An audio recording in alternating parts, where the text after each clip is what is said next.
यानंतर आपण बघणार आहोत काही महत्त्वाच्या घडामोडी। आज जे अनलॉक झालेलं आहे त्या दृष्टीने मुंबईत बेस्ट बसची सेवा तर आज सुरू झाली आहे, पण छत्रपती शिवाजी महाराज टर्मिनस परिसरातल्या बस डेपोत मात्र आजही शुकशुकाट दिसतोय। याबद्दल सांगतात आमचे कुलकर्णी, आमचे प्रतिनिधी विवेक कुलकर्णी।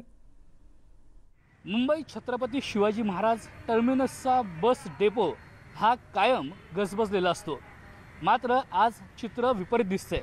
बेस्टने खरं तर अत्यावश्यक सेवांच्या पलीकडे देखील इतर प्रवाशांना देखील प्रवास करण्याची आता मुभा दिलेली आहे। असं असताना सकाळपासून या बस डेपोमध्ये एरवी जी गजबज कायम असते ती मात्र पाहायला मिळत नाहीये। या सगळ्या बसेस बहुतांश रिकाम्या आहेत। अगदी तुरळक हाताच्या बोटांवर मोजता येतील इतके प्रवासी या बसमध्ये प्रवास करताना दिसत आहेत। एरवी कुलाबा असेल किंवा नरीमन पॉईंट असेल या सगळ्या भागांमध्ये जाण्यासाठी अनेक कर्मचाऱ्यांची इथं लगबग असते। इथे टॅक्सीज लागलेले असतात बाहेर। जवळपास 8 ते 10 बस स्टॉप या सगळ्या परिसरात आहेत वेगवेगळ्या भागांमध्ये जाण्यासाठी। मात्र आज बेस्टनं ही सेवा सुरू केल्यानंतरही इथं प्रवासी फारसे दिसत नाही आहेत। खाजगी कार्यालयांमध्ये 10% कर्मचारी त्यांची उपस्थिती असून कार्यालय सुरू करता येणार आहे। सरकारी कार्यालयांमध्ये देखील 1 किंवा 2 दिवस उपस्थिती लावता येणार आहे आणि या सगळ्या कर्मचाऱ्यांना येण्यासाठी बेस्ट बसेसची सुविधा करण्यात आलेली आहे। एसटीच्या 250 बसेस असणार आहेत। असं असताना देखील मुंबईच्या इतर भागात म्हणजे MMRच्या इतर भागामध्ये जिथं प्रवाशांच्या बससाठी रांगा दिसत आहेत, तर या छत्रपती शिवाजी महाराज टर्मिनसच्या परिसरात मात्र असा शुकशुकाट दिसतोय। व्हिडिओ जर्नलिस्ट बाळकृष्ण शेट्टीसोबत विवेक कुलकर्णी, न्यूज 18 लोकमत, मुंबई। पौराणिक आणि आध्यात्मिक महत्त्व असलेल्या नाशिकमधल्या पुरातन मंदिरं अजूनही खुली करण्यात आलेली नाही आहेत। प्रभू रामाच्या पदस्पर्शानं पावन झालेली भूमी म्हणून नाशिकची ओळख आहे। काळाराम गोराराम मंदिर, कपालेश्वर मंदिर यासह अनेक पुरातन मंदिरं अजूनही बंदच आहेत। नित्यनेमानं इथे पुजारी येतात आणि गाभाऱ्यात पूजा करून मंदिराची कवाडं बंद करतात। राज्य सरकार, स्थानिक प्रशासन याकडून अद्याप कोणत्याही सूचना आल्या नसल्यानं मंदिरं खुली करण्यात आली नसल्याचं तीर्थ पुरोहित संघाचं म्हणणं आहे।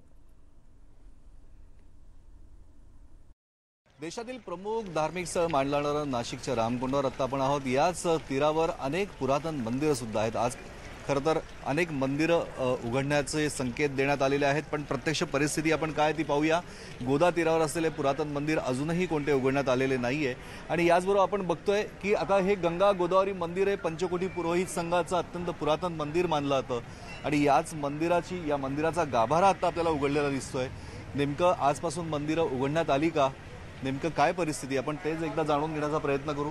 आपण बघतोय की हे अत्यंत पुरातन मंदिर आहे पंचकोटी पुरोहित संघाचं। खरं तर तीर्थ पुरोहित संघाच्या माध्यमातून नाशिकमध्ये असलेल्या 4000 मंदिरांचं संचलन केलं जातं आणि गोदावरी तीरावर असलेली ही मंदिरं जी अत्यंत पुरातन आहे ती पुरातन मंदिरं गुरुजी आहेत।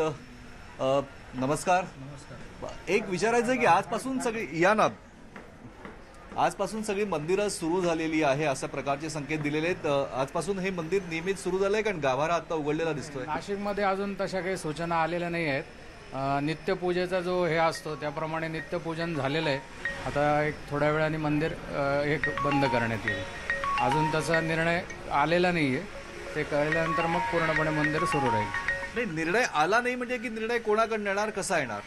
महाराष्ट्र सरकारकडनं किंवा नाशिकच्या संबंधाने नाशिकच्या जे काही कलेक्टरांकडनं जे काही आदेश यायचे आहेत किंवा त्यांची जी काही परवानगी आवश्यक आहे ती अजून आली नाही असं म्हणतात। त्याच्यामुळे अजून तरी मुख्य जे मंदिर आहेत, काळाराम मंदिर, कपालेश्वर मंदिर हे आजही बंद आहेत। तर त्याचं आता पुढे जे येईल त्याप्रमाणे ते ठरेल काय करायचं। नक्कीच आपण बघतोय की केंद्र सरकारच्या माध्यमातून लॉकडाऊनच्या या फेजमध्ये संकेत जरी दिले असले तरी नाशिकच्या गोदा तीरावर असलेली जी अत्यंत पुरातन रामाची मंदिर आहे, मग ती काळाराम मंदिर असो, गोराराम मंदिर असो किंवा कपालेश्वर मंदिर असो किंवा तीर्थ पुरोहित संघाचं गंगा गोदावरी भागीरथी मंदिर असो, ही सगळी मंदिरं अजूनही बंद आहेत।